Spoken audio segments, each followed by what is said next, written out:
5 acres dedicated to a final resting place. Our sister passed away last February. Ruben Vasquez's father knew his time would come and planned ahead, buying the family's burial plots 30 years ago. He did it with cash and a handshake. They were basically not highly educated, but intelligent people who knew that a handshake meant something. It was an honor system. Honor system, definitely, especially in the Latino community. Honors everything. They had to pay for it all over again. But these plot owners say generations of honor evaporated in late 2011 when a new board of directors took over, when the caretaker retired. They say that caretaker, Richard Zavala, for years would record each transaction in a ledger.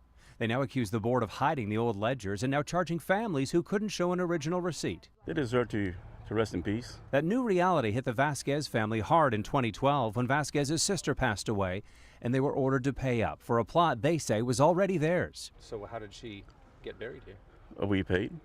What'd you have to pay? My brother paid $250. So it's like paying for the plot twice. Correct. But you didn't feel you had a choice. We were under duress. Well, here is frustrated by this. Just to show it. That story is just one of dozens from members who agreed to meet with KXAN. These plots belong to us. We've paid for them. Norma Robles Adorno is leading the charge, even recreating this map of the cemetery based on information gleaned from plot holders. They are calling our family members liars. And this woman, Then we ended up having to dig the hole also. So. less than an hour before burying her aunt in June, was told by the board treasurer there would be a surprise $150 fee. I sat there and I argued, telling her that I didn't understand why I had to pay twice if my aunt's already paid. What'd they say? It's for the upkeep. Those who bought plots here long ago in the 60s, 70s, and 80s say the former caretaker would allow them to put a concrete ring around the plots that they purchased. For them, that was more than enough proof that these plots were theirs for good and forever. But forever apparently comes with a price. When the new board formed, none of the plot owners we spoke to say they had a vote. And after frustrated members crashed one meeting to voice their concerns, they tell KXAN the board now meets in secret. We repeatedly reached out to the board president, Lorente Navarrete. When we recently showed up at the house Navarrete shares with his parents, he would not meet us face to face.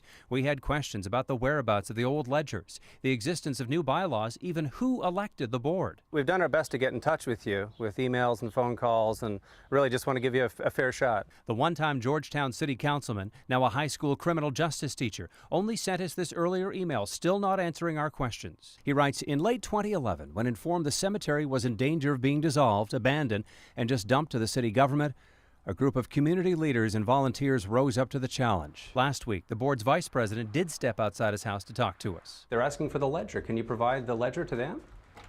Everything will be provided to them in the near future. That's all I can say. End of story.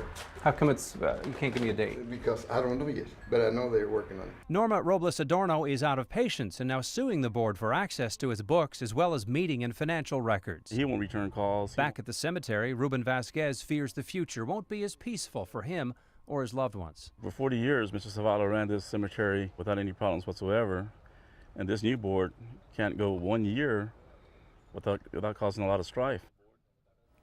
And there is more to tell you about the former caretaker, Mr. Richard Zavala, tonight. March 6, 2012, the cemetery board did file a misappropriation case against him, accusing him of making off with about $30,000 of the cemetery's money over the years. But in November, the Williamson County DA's office declined to prosecute. Coming up at 10, new information on what might actually be in the old ledger Zavala was in charge of keeping. In the studio, Robert Maxwell, KXAN News.